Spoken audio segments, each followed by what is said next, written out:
What's going on, guys? Mike Stoker here. I'm out at the range to get my practice in, and I want to talk a little bit about things that I've learned over the years, but most importantly, one thing that if I could go back in time to when I first started my shooting career, that I would tell myself to change.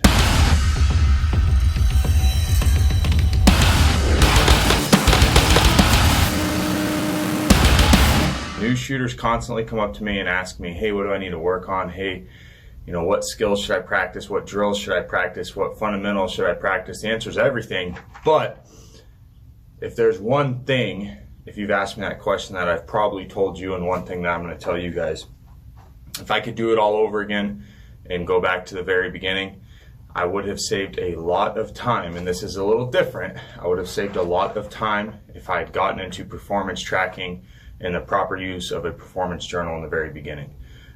So a little bit of explanation on that. So I simply use, Running Gun Apparel makes this. It's a small, fits in my pocket, fits in my range bag, goes everywhere with me, performance journal.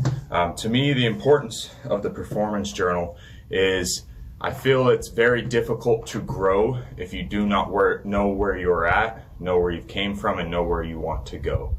So I base my entire training plan, training regimen off of what is put into this journal. I'm very big on positivity and to duplicate and replicate good habits. So if you were to read my performance journal, you would see a lot of positive thoughts in there, along with things that need to be worked on. And that's how I base my training moving forward. I track my dry fire, I track my live fire practice like today, and my matches. And I write notes.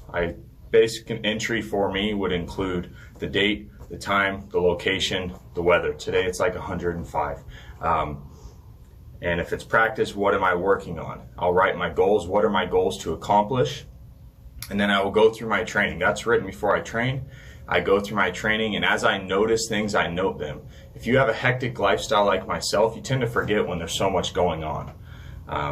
So by recording things that you notice, you can build a plan later to grow. So if I have a constant habit, stage 1 I do this, stage 4 I do this, and I keep duplicating and I've tracked that, I use trend tracking within my performance journal to realize, hey, I'm making the same mistake, or I'm doing this same thing over and over. What is my solution? So I really like to see within the journal at some point a solution for, let's call that a problem, or somewhere where I need to grow. And then I build my training plan around that.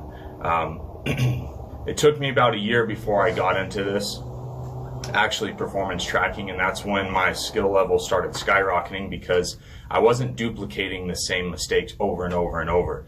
I was being straight with myself, acknowledging that there was a problem, and if I was not able to find a solution, I reached out. And that would be another big thing, is to take training from top level professionals and good teachers that can show you the way. If it's not something you can find a solution to, but at least you have it written down to where you can reach out to somebody and say, hey, I'm having this problem over and over. I continue to do this, or I would like to be better at this. I notice I lose a lot of time at this.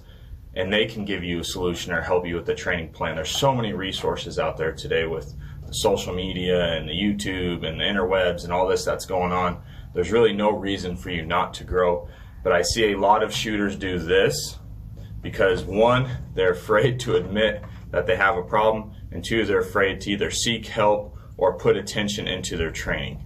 If you train with me, my targets are all legal. As far as they go back, I'll never see most of my stuff I practice in a match. But I do it in practice because that's the most difficult things are going to be, so matches are easy. That was part of my training program, part of what I put in a performance journal, part of what I seeked out from a professional world champion to tell me, hey, you're making this too easy. So don't be afraid of challenge, don't be afraid of change, but most importantly, start tracking what you are doing. Start tracking your times, your draw times, your split times, your transitions. That way you can track your growth and progression. But most importantly, don't make this a negative tool. You need positivity in there. There's many times as we shoot, you do something, and you're like, oh wow, I just did this like this. If you don't write that down, you're going to forget about it. So the goal is, when you come across new things, new exposure to new skills, write that down, what you did, how you did it, and then build a plan to duplicate it to build subconscious skill and habit. So that's really the goal with the performance journal. If I went back in time, I would say, here, Mike, here's a performance journal, start writing. But yeah, that's it for me. I'm going to get to training in this fun June heat in Vegas, and I hope to see you guys all at a match very soon.